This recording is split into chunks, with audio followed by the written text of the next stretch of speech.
sí, depende de, por lo menos en Brasil, baja el café, entonces todos los demás, ellos son como el tren, a que todos los demás países bajen también el precio en el café. Y en cuanto, por lo menos hay algún cambio de, por lo menos en el maíz, en el flour, todo eso, it's always going to change. You're filming right now? I'm like Spanish. Okay.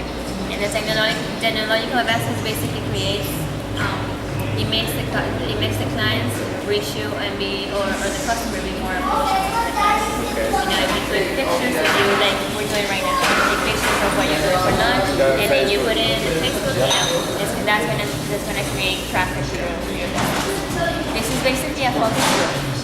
What we did was that we asked a number of people here how, how was their experience, what makes them come here, why do they come here, what would they change if there was anything to change. And basically, everybody that we interviewed random people, we didn't really know anyone here. And we just asked them, and they were very happy to volunteer, which is one thing I have to tell you. Everyone was very happy to volunteer, and they said, they basically raved about the product and the place. They thought everything that you guys offer here was just excellent.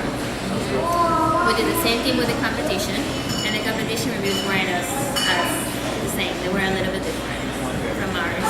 And the fact that, they felt that the service wasn't as good.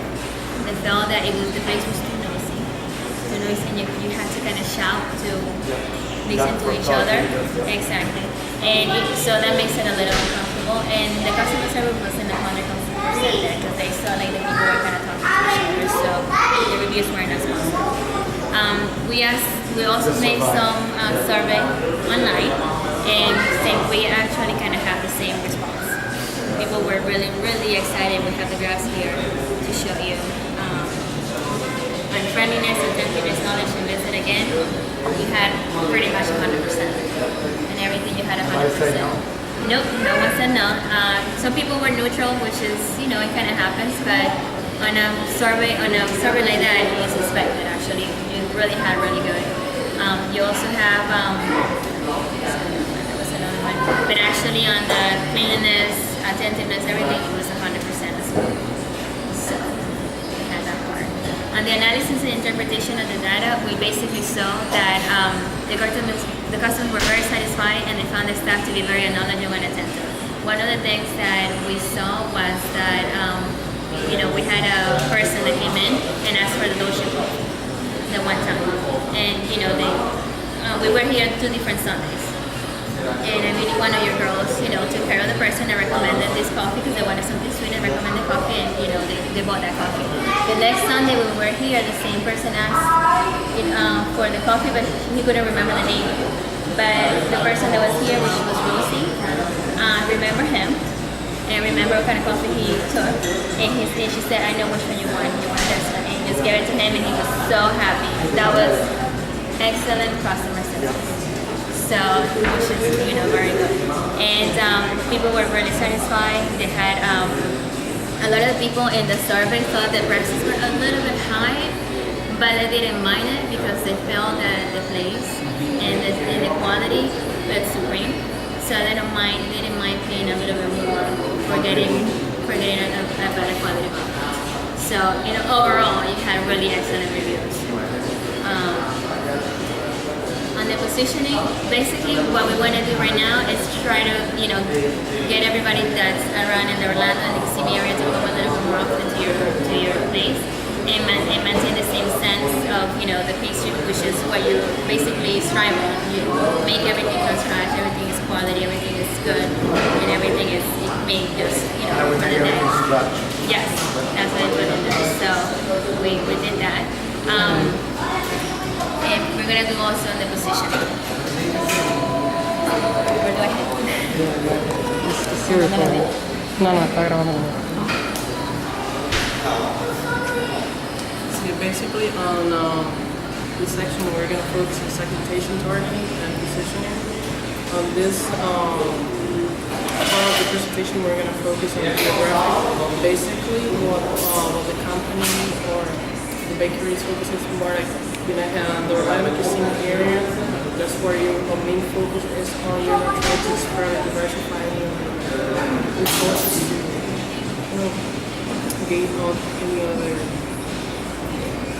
Okay, the demographics, like, this one are kind of like different for the first one, like our other partner that focus more on the city coast. This one we focus more on what is wholesale and parent and generating total, and this is what we found. Basically, the estimate for last year was like almost to 270,000. Female population is like 51%, Hispanic 45.5, and basically 18.3% of the people are doing this fashion segment. This is the median household income in the whole like county, and per capita income is $200. It's like graphics. Basically, this is this part of the presentation is going to describe like what kind of people, what kind of people believe we're targeting. And one of the targets that is being focused on is the believers, what they call those markets called believers. Basically, they're really close to family. Basically, they are really close to the family.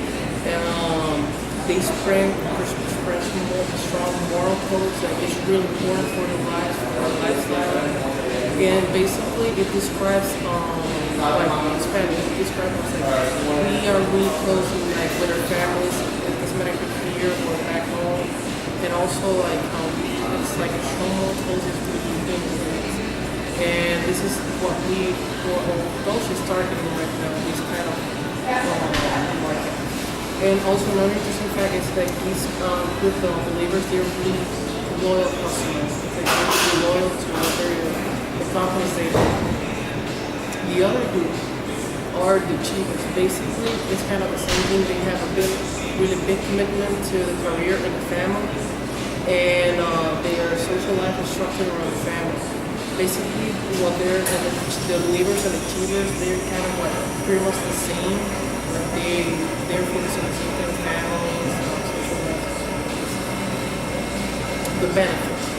Basically, like what they're expecting is like when they come here with benefits, they should expect like a hall range, like pastries, especially like Latin Italian plates. It's something that when they come here, okay, this is what we look for. This is gonna satisfy my need. And also the catering services, like it's another thing. Most of the customers that they require catering services, like they have come here before. They know the quality of the food, so it's something that when they come here for catering, it's something that they're going to expect that benefit. Okay, we're going to buy the catering services, and we know that like it's going to provide us like a good quality. Same as the coffee and all the other stuff. Okay, this is more of another like kind of like the segment.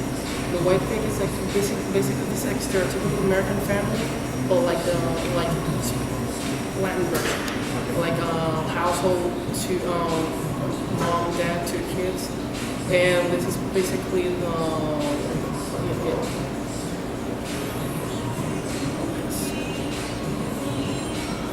This is like another one of the blue chips.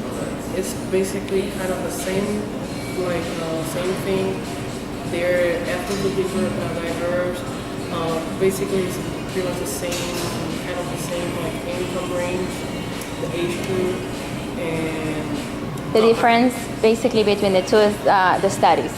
One has like college degree, the other ones are high school. Okay. And an interesting fact about this specific group is like they like to watch museums. This is really important. Like, for example, if you're considering the future, like advertise your business, you know you're going in the right track, like addressing this kind of loyalty. Basically, this is like what the loyal customers have been like excellent excellent environment, the quality, the location, and excellent personalized service. Yes, this is for example what she comes to you like a couple minutes ago.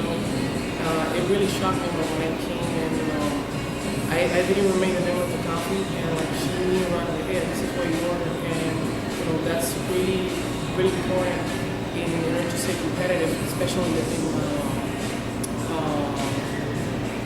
In the food same industry. industry, yeah. This is what we talked about at the beginning. That this numbers were really hard for us to pull it out because like we didn't have the actual numbers, and we didn't want to say something like unrealistic. We wanted to something more to a reality, and basically the approximate Hispanic population created this like segment of Dolce is basically what this means. Out of like, for example, this like population, this is what we are expecting to come here to the business, and the purchase behavior is like basically what like an average of what they buy when they come here. It's about $8.50 twice per week, 52 weeks per week. It was like 890 per customer. The profit margin, basically, this is after we subtract all the. No. The 850, and there we kind of figure out on a coffee, one of the hot items, and a small pastry. Kind of like saying that you buy the very minimum. Base, okay. Yeah. 'Cause we know there are people that buy a little bit more than that. We're kind of going for the lower, Yeah, which that's is the base, coffee, pastry, and this. yeah, coffee, pastry, and a sweet item. Yes, the fixed cost. Basically, this is kind of like it could seem like too high, but like I actually didn't know about the exact numbers, We're guesstimating. and we did like an educated guess. Okay. Basically, the segment profitability. This is like what the segment. I mean, the Spanish population times the segment adoption plus the amount of the money they spend on the business, Per year. and minus the fixed cost is pretty much the profit is per year. Okay. Yes. Once again, these numbers were like it was really hard for us like, to. It was kind of like estimating according to the book. I think you can stop. Okay. I'm gonna write on the side.